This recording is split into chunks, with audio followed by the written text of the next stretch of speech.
Nissan admits not having hybrids in its North American lineup is a mistake that needs to be remedied ASAP. Having only internal combustion engines or pure EVs, in hindsight, was a miscalculation.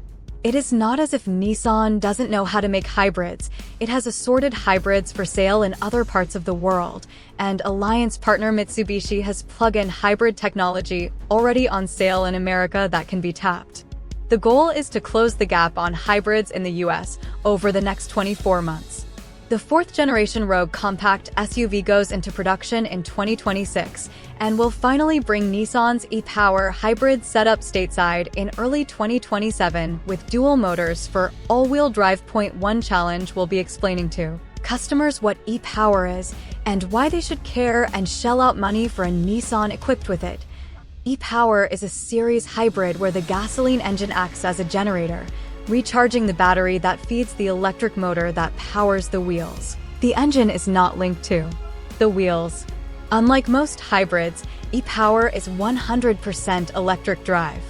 Honda's current hybrid tech comes closest to this idea, operating as a series hybrid most of the time in the Civic, Accord, and CR-V hybrids. But the gas engine can be clutched into a direct drive to assist the front wheels when the system deems it more efficient to do so, typically under wide-open throttle or higher speeds. Again, Nissan won't do that here, committing fully to the series action. The third-generation system was engineered to be more refined with less noise, vibration, and harshness, as well as being more fuel-efficient, especially at highway speeds, with fewer emissions. Engineers say the third generation has a 15% improvement in fuel efficiency at high speeds and 9% better overall than the second-generation e-Power setup available elsewhere in the world. We had a chance to drive the current second-generation e-Power system in a Nissan Qashqai, the equivalent of the subcompact Rogue Sport no longer offered here, as it is known outside the US, and to compare it with the new third-generation system. Also in a Qashqai prototype. The engine acting as the generator is a 1.5-liter turbocharged inline-3 calibrated specifically for its role in the e-Power powertrain. It is different from the engine in the second generation and is part of a 5-in-1 system that combines the motor, battery, inverter, generator, and engine in one chassis, in a package that is slightly smaller and weighs less. Fewer parts also reduce cost. The thermal management helps ensure the car is always trying to operate in the most efficient zone and stay in that state for a longer period of time, crucial for highway driving economy. Nissan says the new system was engineered to drive like an EV, from which e-Power was initially derived. With instant and steady torque as opposed to a hybrid with peppy initial acceleration from, say, a small electric motor assisting the gas engine, then a slight lag as the torque fill from that small motor dies off, and then a power boost as the small gas engine picks up steam.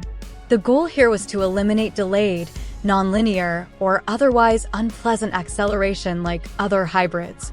Again, this is an area in which the Honda hybrid setup excels, as most of the time it's operating much the same way, with smooth, EV-like takeoffs and motivation around town, the engine purring away quietly in the background.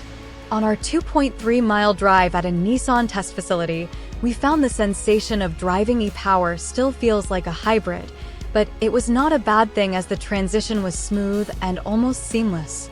If we did not know better, we would have assumed the post-takeoff boost was the engine giving the wheels a bit more power. In the second generation, there is the noticeable sound of acceleration from the powertrain. It was much quieter in the third generation, which houses the powertrain in a more rigid structure. It is so much quieter that you become aware of road noise. The current generation also felt a bit harsh on rough pavement. Here again, there is a distinct change. The new e-Power is much more refined over rough patches, being both stable and comfortable, with less vibration coming from the powertrain or the body of the vehicle. The solidity helped make it feel nimbler as well. The new system was engineered to cancel out as much vibration and noise as possible, with motor control to respond instantly and smoothly to acceleration input without vibration. Effort was also put into a smoother ride, for less dive and squat, especially in snow or on loose surfaces. The motor counters that in milliseconds for a flat drive that does not sink into the snow, says Shinichi Inamajima, Corporate Vice President of Powertrain and EV Engineering Division. There was a bit of body roll in the Qashqai, which is almost welcome. You feel like you are driving. The steering was a bit heavy in the Qashqai, unchanged in both the new and old cars.